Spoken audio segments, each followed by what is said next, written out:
Hello guys, we are on the next day and we are performing or already have performed the leak down test on that Mazda 3 on the Skyactiv 2.2, and I'll show you how we done it and what mistakes we made down the way, because there was a few. So let me switch the camera and explain it how we done it, and then I'll edit the results here, and I'll show you one sheet which the owner gave me and talk a little bit about that one as well. So now let me switch the camera. So here is the compressor. It is hooked up, the leak down tester is hooked up to the air source. That is a compression tester, and I've got the leak down tester. So we need to put the two kits or things together in order to make it work. Now I'll show you how it is working. So it is getting the air from here, the source of air, and I used a glow plug adapter from the compression tester kit. We have this rubber hose, so my friend brought it to me, and then we used the clamp, so secured that L-shaped quick connector from the compression tester kit in order to make it work. And basically how it does, air is coming through this line, pressurizes it, and then obviously every cylinder has to be, the piston has to be at the top, that center, in order to check the leak down. And basically the left gauge is showing how much you are pressurizing the system with, and the right gauge is showing what's the actual getting back, and then you calculate the loss from it. So this is how it is hooked up. And now let me show you or tell you where we made the mistake. First, we wanted to use this piece of hose, and you see here is the pressure release valve, and the problem of this one was that this is only a one-way valve. So we done the leak down test, pressurized it, and it was holding like no loss at all, as we were like, oh great, very good, super. But then we said like, okay, let's double check if the equipment is working as it should. So then we just we removed the adapter from the glow plug and pressurized it, and we were curious if it is blowing air, and it was holding, because here that's hose, that valve is a one-way valve, so it wasn't letting the pressure out from this end, so that's why it didn't work. And now let me tell you about the sheets which the owner gave me. So on average on each cylinder we had 3% of air loss or leak.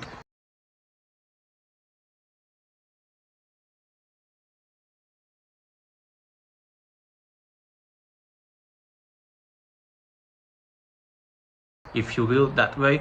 So I still don't want to tell you the mileage, but being this high mileage, the engine is like brand new.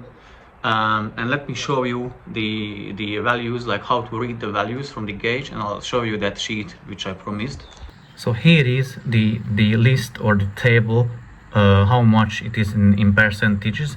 So basically either you pressurize the whole system 75 psi, 90 and 100, and it is based, it is telling how much the reading you are getting back on the right hand gauge.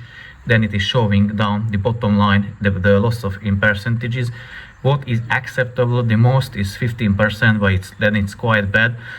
So what we had, so I pressurized it to 75 psi, and it always came back around 73. So that's 3%, even though if you deduct 73 from 75, it's only 2, but because it is not equal increment, so only would be valid. So if that's why 1% is valid only on 100 psi, because like 100 minus 1 is 99. So I hope it makes sense. So basically I didn't want to pressurize it that much. 75 psi was just fine, was enough. I didn't want to go over, because I didn't want any piece of equipment ending up in my face. So that's why I just decided to go with the lower possible setting.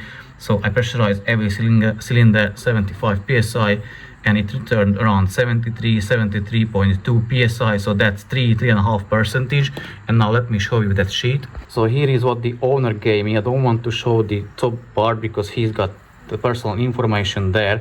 So he is done, so this is the jobs I want to take or like carry out.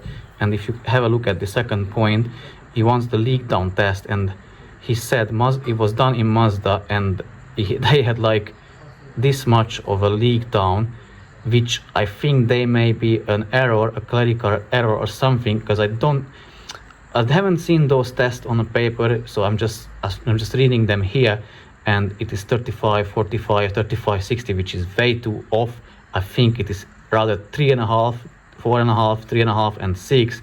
But again, I'll ask the owner and confirm it with him, because in my opinion, if you have like this much leakage or leak off, you would have so bad misfires, the engine wouldn't even run properly or wouldn't even start. So yeah, that's why I think there are like 3.5, more like 3.5, 4.5, 3.5, and 6. But I checked it, and he had around 3 or 3.5 average. So I think that they are quite correct if we take it as I said. So yeah, I'm not sure if I will do the leak. Maybe I'll do the leak down after, but I think it's not necessary because it is perfectly good results. I may repeat the test after the carbon cleaning because it still has to be done, but I'm not sure if I'll do. I'll let you know. I already like cut the drive belt off of it, so I'm just going to put the new one here supplied. That's why like I know how it is like put on, so I just cut it. I know how it's routed, so I just put back the new one. Again, carbon cleaning will be done soon. This one is done,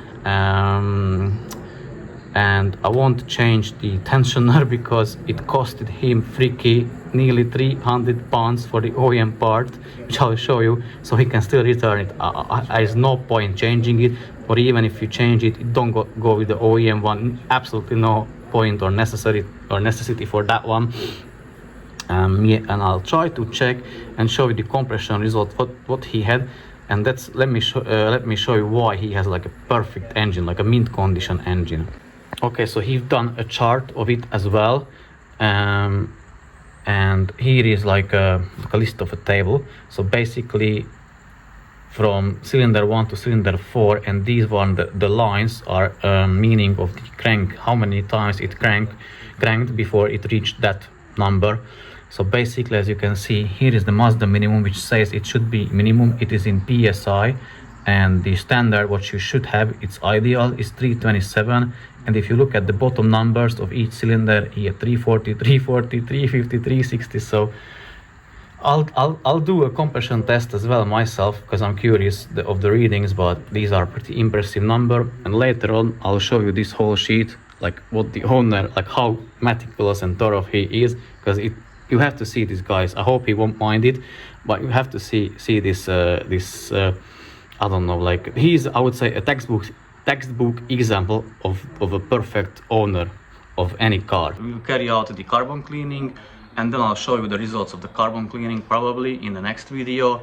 And then only thing just to replace the coolant, snap on the new drive belt, test the car, and let the owner know that it's done and can give back the car to him. And very likely he will be happy with the service we provide. Okay, the carbon cleaning is done, is finished. You probably already seen the video with the bore scope, how they look like inside.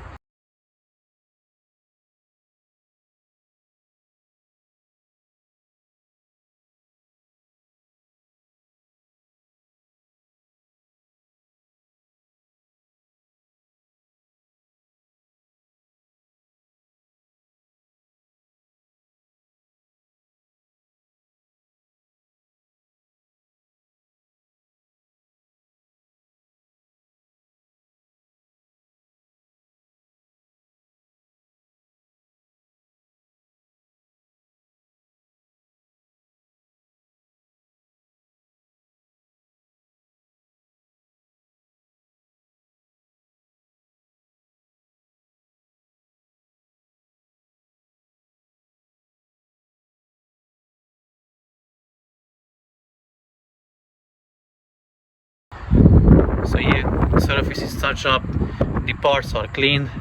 The next step is going to be to put back the parts together and then change the drive belt. I already removed it, cut it, and then check the pressure sensor pipe. So a pipe underneath the exhaust pressure sensor, I'll pull a vacuum on it. If it holds it, then I'll clean it. If it doesn't, then it is good to go. And then I'm going to change the oil and take a car for test drive and let the owner know that he can pick the car up tomorrow.